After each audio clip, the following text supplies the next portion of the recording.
Good morning to all the delegates, the chiefs, elders, the youth, and the organizers for the forum. The chiefs were meeting in Saskatoon from Treaty 5, and I went and joined them at the meeting they had, and I shared information with them. So they asked me to come down today to do a presentation here. The first thing I want to address is the status of the current arrangements respecting treaty initiatives, and I want to congratulate you for taking some steps now to deal with the unfinished treaty business respecting Treaty 5 implementation and enforcement. You've seen this map before. Yesterday you saw it a few times. The white part of the map is identifying treaties 1 to 11, the pre-Confederation treaties on the east and the Douglas Treaty on the island. They're in white because there's no laws giving them legal effect, and I'll discuss that with you in a moment.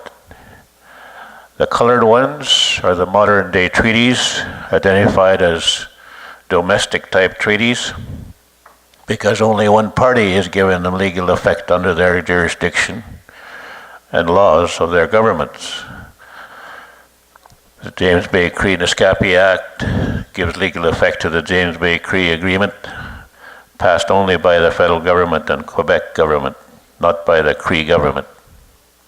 Nisga's the same thing. We took Treaty 6 to the international study on the status of international treaties. The UN done a study. They declared Treaty 6 being an international treaty.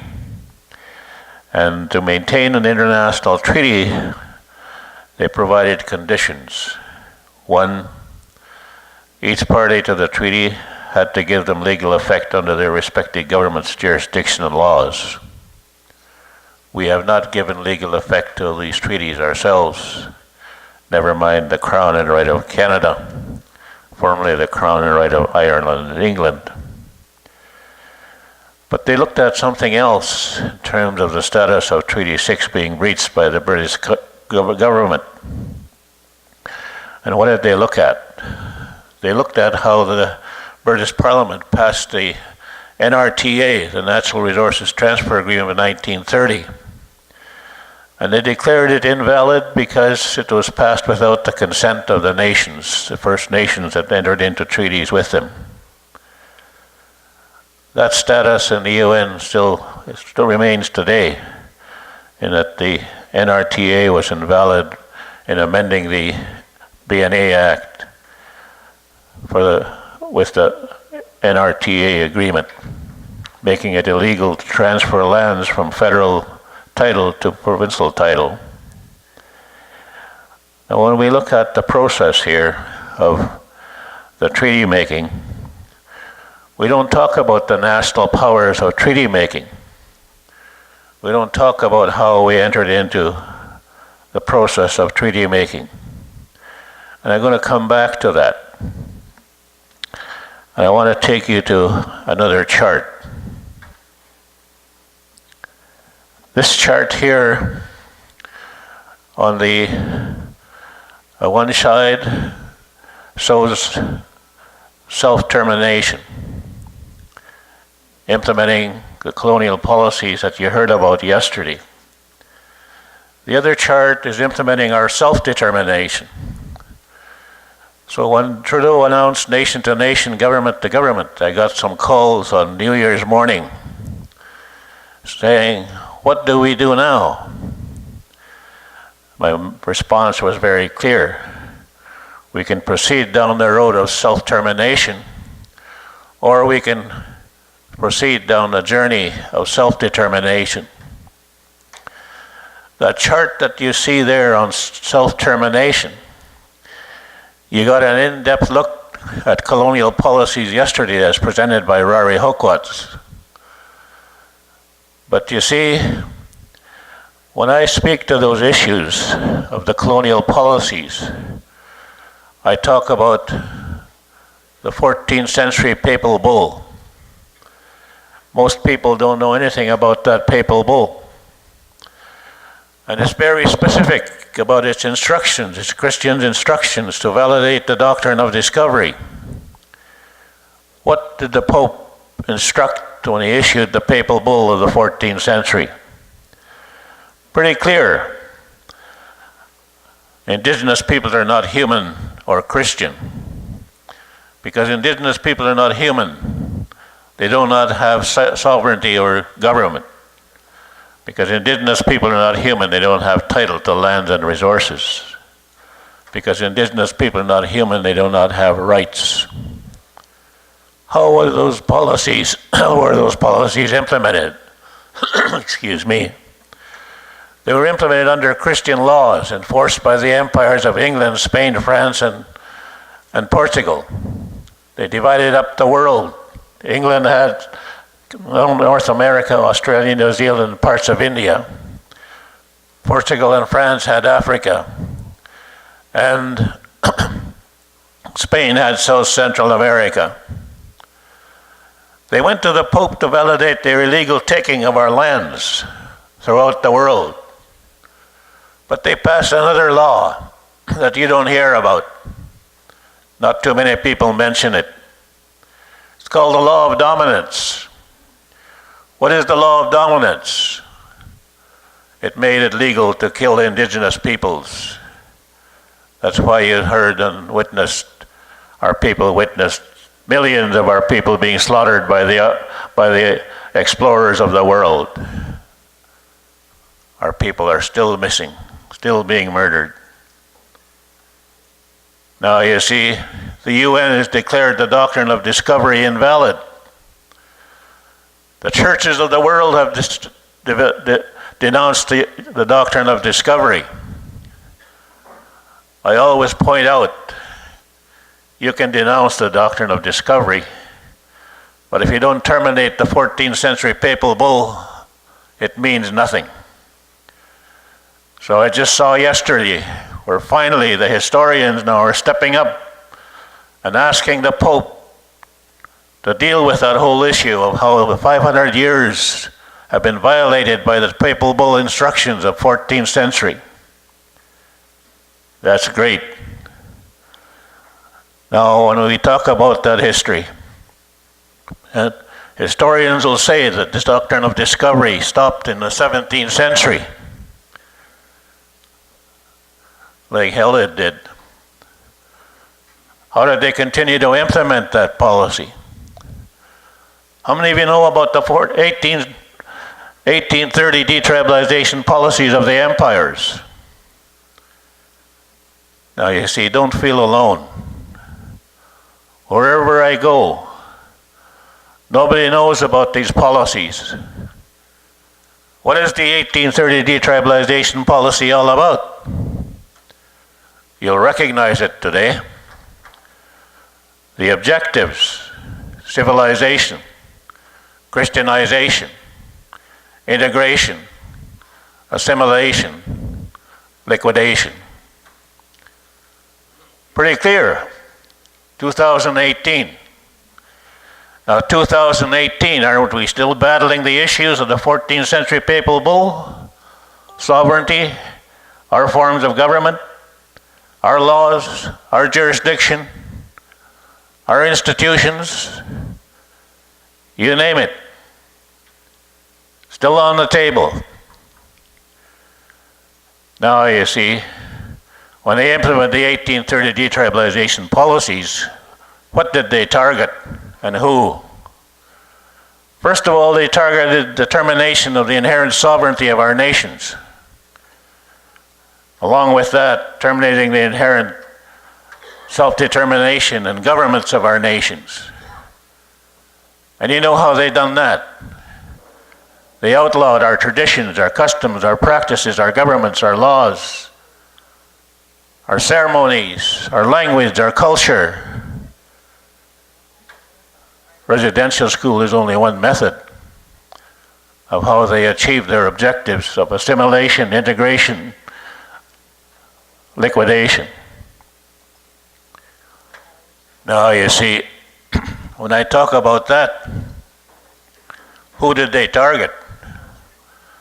They targeted individuals, families, extended families, communities and societies of our nations. And I'll show you a chart in a moment, the impact of all that, and the symptoms that we're experiencing today at the loss of total control in every sector.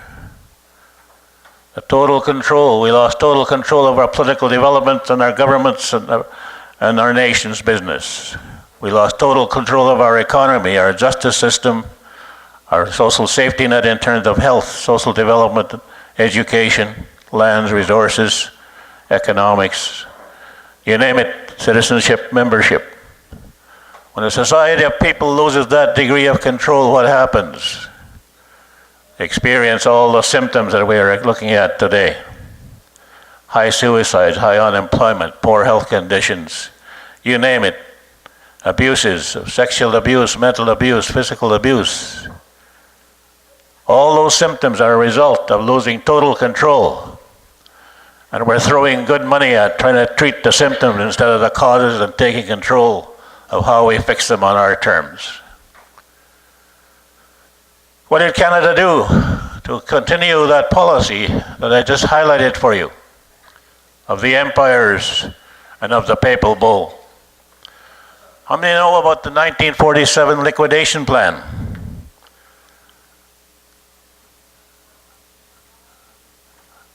"25 years, a plan to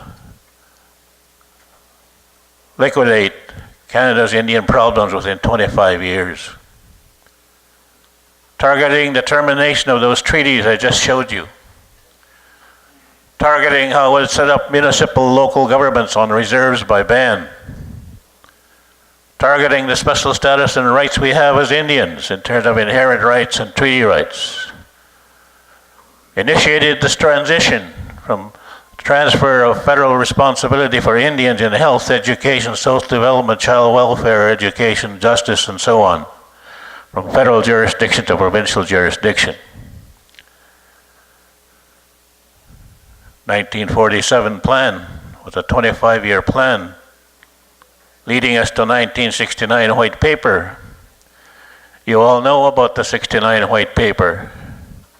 We rejected that paper, I thought. What is the 69 White Paper? The first generation devolution on how to transfer formally legal fiscal responsibility for Indians in health, education, social development, child welfare, all those items I listed earlier. But even more specific about how to terminate the special rights and status of Indians. How? By amending existing laws and constructing new law. And I could list you many laws that have been made as late as Harper's Day in office. Bill C-31. Late David Henneke and I were sitting at the constitutional table for AFN when Prime Minister Trudeau called for a vote to accept Bill C-31. We rejected it, but nobody asked why. All Bill C-31 does is reinstate Indians, but with no benefits or rights recognized. That's all it does. So we have two categories of Indians being registered today. One category, you have Indians registered with full benefits and rights. The other category, Indians being registered with no benefits or rights. And that includes people in each of our families right now in our respective bands. Are we dealing with those issues? No, we're not. Land Management Act implements fee simple land status under federal jurisdiction and ownership of our reserved lands, reserved by treaty, with the sovereignty remaining intact in the title to our lands and resources, not just by ban, but by ancestral territory. 1969 was followed by the 1974-76 Native Policy to recruit Indians, Métis, and Inuit in the front lines of government to help promote these policies I'm talking about. How many of you know about the 1980 Buffalo Jump? That's pretty current. 1980 Buffalo Jump implemented the second generation policies of devolution to put the final touches on the transfer of legal fiscal jurisdictional responsibilities for Indians in health, education, and social development. Now you see that self-termination chart that's on the screen? It shows you how in Saskatchewan we are implementing those policies that we rejected in '69 and 1980. How? We're incorporating all our entities, education authorities, health authorities, ICFA agencies, tribal councils, and so on, all under provincial corporate law, compromising our sovereignty of our governments, compromising our powers of governing. And what's not being done there under provincial corporate law, it's being done under Indian Affairs self-government policy, under federal jurisdiction and law. 315 bands across Canada today participating under that policy. It's kind of amusing to me when I see the resolutions being passed rejecting the framework that exists today, recognizing everything we wanted recognized. Now you go to the other side of that chart on self-determination. It shows inherent sovereignty of our nations and the assumed sovereignty of Canada. Joe Wild, the ADM in charge of governance and treaties in Ottawa, his right-hand man phoned me before Christmas. He said, "Saul, you know that the national powers are not on the table for negotiation." I said, "Yeah, you're talking about your assumed national powers, sovereignty national powers." He said, "Yes." Well, I said, "Perry, for your information, our inherent sovereignty and national powers are not on the table for negotiation either." What is he saying? Trying to deliver a message to me that our governments, in implementing our inherent sovereignty, do not have the powers to implement our external affairs, our international affairs. They should be limited to local government powers only. When I told him what I said about our inherent sovereignty and national power not on the table for negotiation, he said, "Oh, you're not prepared to negotiate relationships." Now you see, you hear people talk about relationships in terms of treaty relations.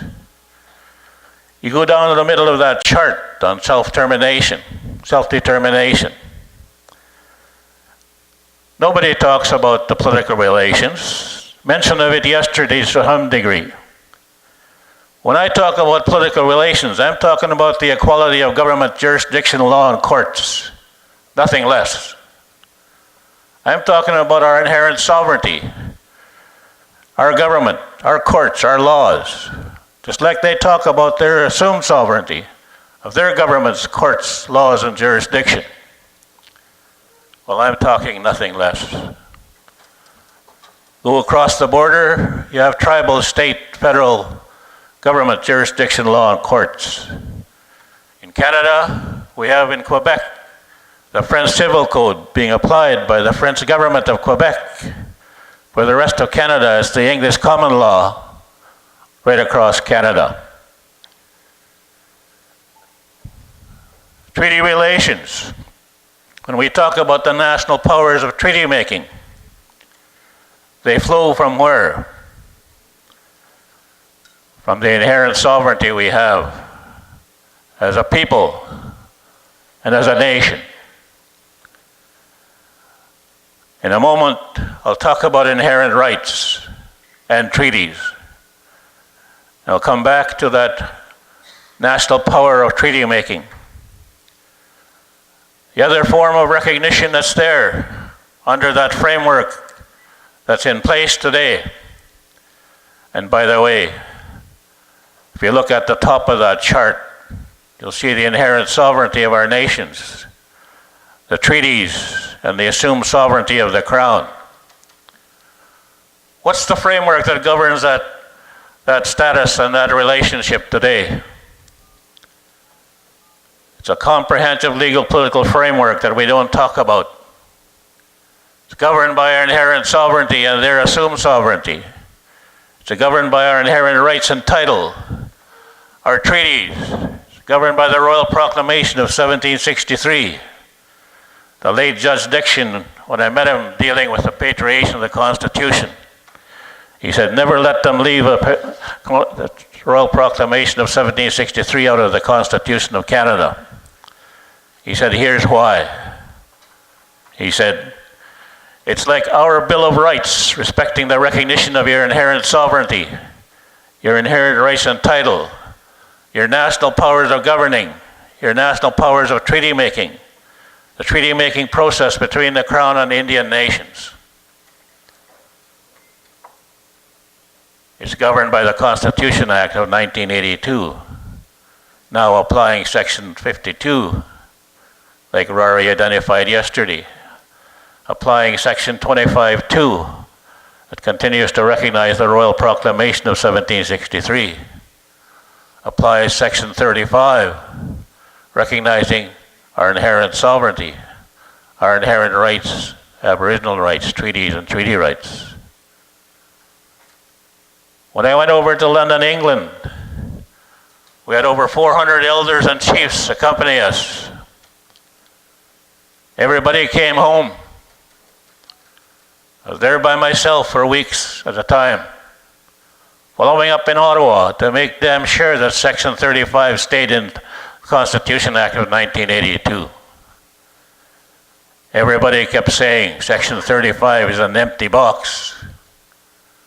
Meeting with the Committee of the Lower Lords and the External Affairs of Cabinet in London, they said, what's the story about Section 35 being an empty box? I said, it's hardly an empty box. When I talk about our inherent rights, I'm talking about you. I'm talking about me. Nobody else. When I talk about where those inherent rights come from, Justice Lammer and Justice Dixon in Supreme Court said, all your rights supersede everything. Had two questions. What are they and where do they come from? They're pretty clear. Their inherent rights to language, culture, education, health, social development. Your inherent rights to your customs, traditions, practices, values, and beliefs. Your inherent rights to education, justice, economics, inherent rights to land and resources, citizenship, membership, your inherent rights to air and water.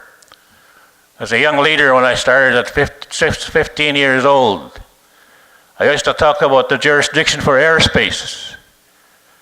And my own people would say, that's pie in the sky. Nobody's calling it pie in the sky today when you look at the environmental issues. But you see, where do those rights come from? They're granted to us by the Creator. How? To our nations and the peoples of our nations. That's how they're granted to us. What are we engaged in today? The latest political ploy by the federal government. We want to speak to the rights holders. You're not a rights holder, they told me. That's a ploy. I just pointed out to you that the sovereignty of our nations, the inherent rights and title, are granted to us by the Creator. How? To our nations and the peoples of our nations.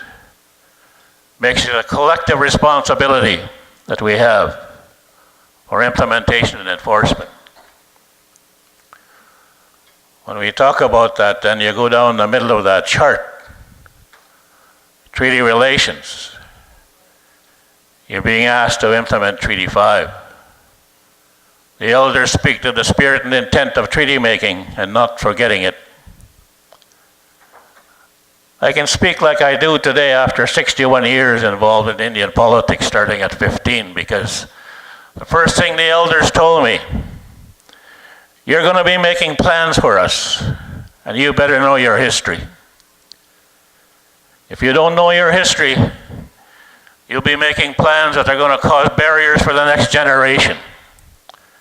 That's not why you're going to be elected, and that's why you're in office today. Why are you in office today?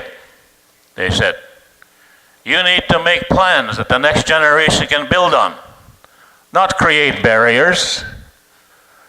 If you're going to do that, you better know your history. So what I'm talking about is what I was told and what I was taught. And when we talk about implementing our justice system, one of the most critical institutions of government anywhere in the world. Where is our justice system?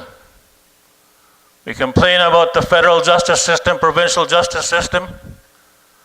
Unless we occupy the field with our laws and jurisdiction, implement our own justice system, our own inherent legal system, we can talk till we're blue in the face. So I told Justice Minister Jody Wilson, Privy Council, and the Prime Minister's office, and Minister Bennett in Thunder Bay, not too long ago. I said, look, if we don't have our own justice system and own inherent legal system being implemented under our sovereignty of our nations and the governments of our nations, you can forget nation to nation. You can forget government to government. You can forget implementing treaties like we have to. Now, what's stopping us from implementing our own justice system? Nothing. I told Minister Jody Wilson, I'm not going to ask you and your government.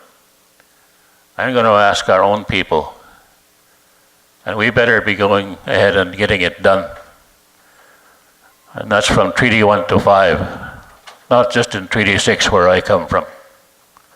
When I talk about those national powers of governing, I'm talking about your powers of the people in your communities that have self-determination powers to determine our own forms of government, our own justice system, our own laws, make and interpret and apply our own laws and jurisdiction. Talking about their powers to determine our citizenship and membership as recognized by our number treaties 1 to 11. I'm talking about our own economy, under our own Trade and Commerce Act, applying that economy by community, intertribal, regional, national, international, under our jurisdiction and laws. So economic relations, along with the justice, judicial relations, is recognized by that framework. Fiscal relations. All the years we've seen these multi-million-dollar studies done. Have you ever seen them put together a model for how we do our financing? No. Not one has looked at the model of how we finance our governing systems of the governments of our nations. Why aren't we doing it? I shared with your people a model that I put together 30 years ago. Still not being used today, but I use it as chief at home. We're still dealing with contribution agreements. When I was chief at home in 1972, the first thing I'd done was develop the Finance Administration Act. Developed a fiscal agreement between us and Canada. Regional officials came out and said, we can't sign it. I said, bring your justice lawyer to the next meeting. So they did. And the justice lawyer looked at the agreement. Oh, he said, first of all, why did you want me here, chief? He said. He didn't even tell him why he was coming. I said, well, we have our own Finance Administration Act occupying the field for fiscal relations and financing of our government. You have your Finance Administration Act of Canada. This agreement is based on those authorities and those mandates from both sides, our government, your government. Let me see it, he said. I handed it to him. In 20 minutes, he turned it over to officials. He said, sign it. The government fiscal agreement, 1972. Grant funding, not contribution funds. Now you see, we talk about fiscal relations and financing. I'll come back to that in a moment. International relations. And I want to take you to another chart. See, this is the inherent rights chart I was talking about. That's you. That's me. Minister Jody Wilson in Saskatoon at the meeting I had with her, along with some chiefs, I said, the UN is talking about us. The UN declaration is talking about me and you. How? I said. Your governments never talk about inherent rights. What do you talk about? Indigenous rights, Aboriginal rights, all based on those colonial policies I just highlighted for you. That's the sources of those rights. Human rights are man-made laws, recognizing only individual rights. Our elders will tell you our inherent rights are granted to the peoples of the nations and our nations. They're collective rights that reinforce individual rights. Now I said to her, whose responsibility is it to validate the UN Declaration? Not yours as Justice Minister of Canada. You have to recognize them. But it's our duty and responsibility as the peoples of our nations and the governments of our nations to identify them, and you see the list there. We also have a duty to define them. How? In our respective languages, based how, and how do we do it? Based on your worldview, your philosophy, your traditions, your customs, your practices, your values, and your beliefs. That's our job. Now, associated with each of those individual and collective inherent rights, we have a duty and responsibility that's associated with each of those inherent rights. What are they? Are we teaching them? Are we enforcing them? Hardly. Now you see, when we know those duties and responsibilities associated with each of those inherent rights, what are the plans and strategies that we have to implement them in every sector? When we know what those plans and strategies are, what form of law do we construct to give them legal effect for enforcement and implementation? Are we doing that? No, we're not doing that. So the national powers of treaty making, what did we do? Keep in mind now, we've had treaties amongst our nations on Turtle Island long before we met the non-Indians. 69 nations throughout Turtle Island. Some of you know about the Six Nations Confederacy. How many of you know about the attempts and initiatives to form the Confederacy of 69 nations on Turtle Island? See, that's history you should know. The first president of the USA targeted and killed two of our chiefs that were engaged in the process of organizing the 69 nations of the Confederacy of Turtle Island. How many of you know about the 500-year calendars? Started expiring on 2003 to 2026. Our nations, indigenous nations worldwide, had 500-year calendars. Not April, May, June, July. There were calendars that laid out a path for 500 years. Those are being renewed and have been renewed. And we come back to the task we have at hand about implementing our inherent sovereignty, our inherent rights and title. My wife told me the other day, get on with your job of how you always present things. You tell our people there's resistance to this. These things you're talking about. Well, I'm going to tell you how I was dealt with on these issues I just highlighted for you. The implementation of our inherent sovereignty, our national powers of governing, our inherent rights and title. I was asked by the elders and leaders. They said, now tell us what you're doing about it. And that's what I'm asking you today.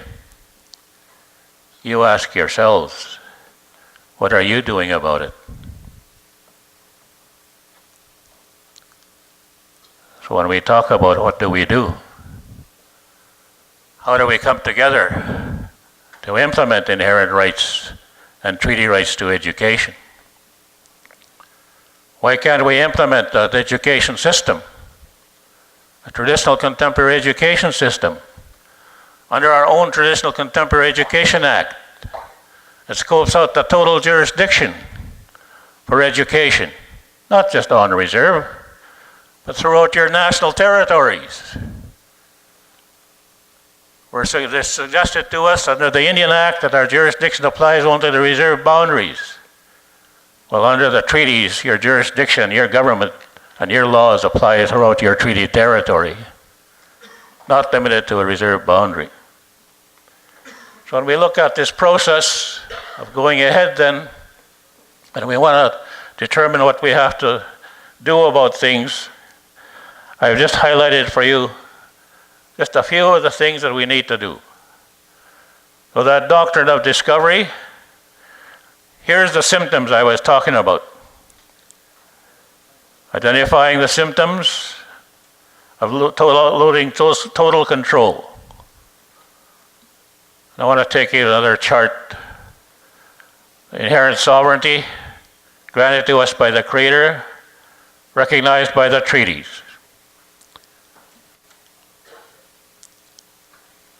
Current status under the Indian Act, band status, and governing capacity under the Indian Act, limited to federal jurisdiction and law. Section 88 come up in Ottawa at the AFN several times when I was there in the hallways. Section 88 of the Indian Act only applies on your reserve by band if you have the consent of the membership to apply provincial law and jurisdiction in any area, whether it's child welfare, education, or any field.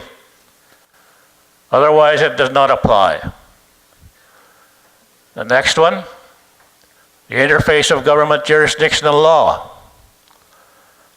We have the interface of government, jurisdiction, and law respecting the Quebec Civil Code, French law in Quebec, and the English Common Law of Canada. I told them in Ottawa, you need to move over. It's time you recognize the interface of our government, jurisdiction, and law respecting our inherent legal system, our justice, our laws.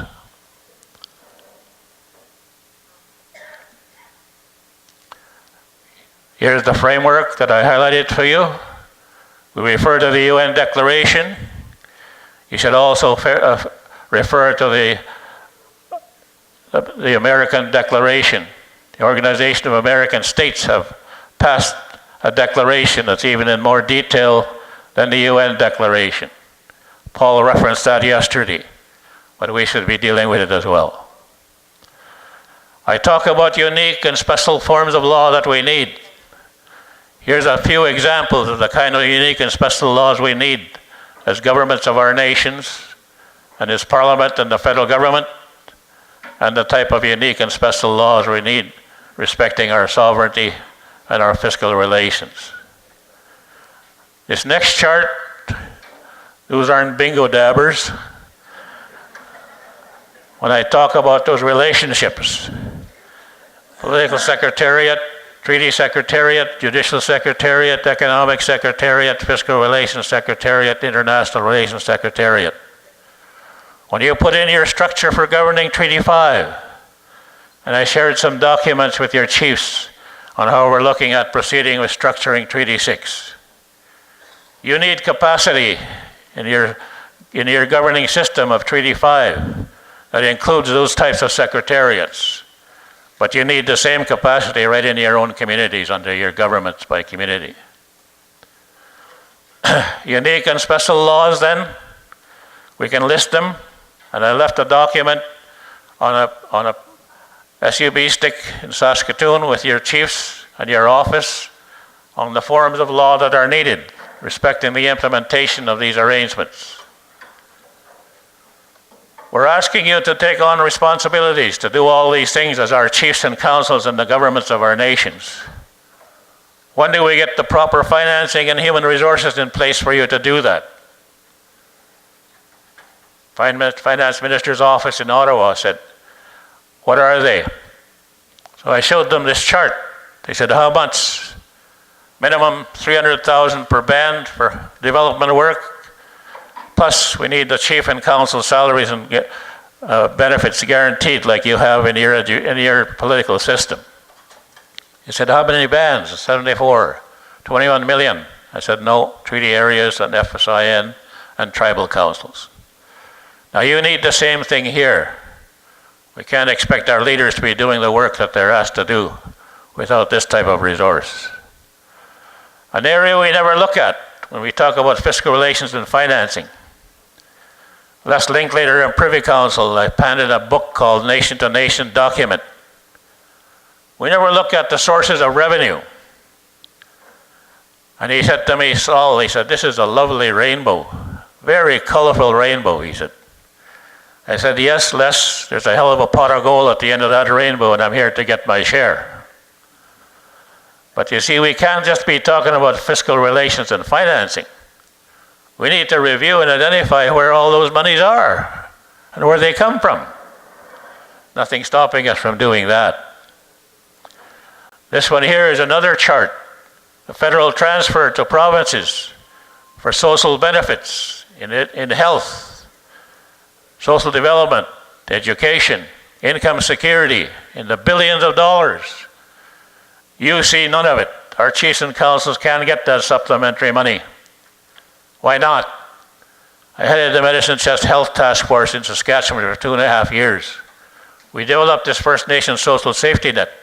But that type of money can flow directly to our communities and our governments and our institutions and our people. At the bottom of the chart in yellow, that's what you call income security, your child tax credit, your pension plans, and so on. For my presentation then, that basically highlights it for you. And I want to thank you for the opportunity and for the invitation that was provided for me to come. I'll leave you with a document that provides you the information on those comprehensive legal frameworks. Keep in mind there's 3 frameworks we're looking at. The comprehensive legal framework governing Crown Indian Nation relations. And I'm asking you, what is our framework to implement our inherent sovereignty, our inherent rights and title? And what Trudeau is asking, what's the framework for Parliament and the federal government? And Section 35 expands their jurisdiction and powers under 9124 in a major way that creates the capacity for them to recognize our powers of governing under our sovereignty of our nations, just like they have in the BNA Act, Section 91 and 92, recognizing federal provincial powers. So with that, thank you very much, and I want to wish you the best. I'm going to be going home today. I was criticized for setting up the first casino at White Bear many years ago, very brutally by not just our own people, but the churches of Saskatchewan. We're going to open up our 7th casino this week in Lloydminster. We own 7 casinos now. We grossed $299 million 2 years ago, distributed $80 million to our communities, $45 million to economic community development, and so on. TLE just come back from Ottawa, and another guy walked by an office where I was sitting. He stopped and come running back in. Saul Sanderson, he says, I haven't seen you since 1979. But the reason I remember you, he says, you spent hours and days down here with us, educating us about TLE. We knew nothing about TLE till you came about. I said, that's great, because after After all these years, it means $1.6 billion spent on TLE just in Saskatchewan alone. I started the first Indian Control School in Canada. We're under provincial government jurisdiction and law. I feel proud now to go to our communities and see our new schools that were being terminated. New schools. We had 5 Indians employed in education in 1972 in Saskatchewan. Today we have over 14,000. That's just in Saskatchewan alone. Now, if we didn't start that at home, James Smith in 1972, you wouldn't see what you have today. So I encourage you to take bold steps on how you have to get things done and use your people. You got a lot of talented people, and don't be afraid to put them to work. And chiefs, don't be afraid to delegate. Thank you.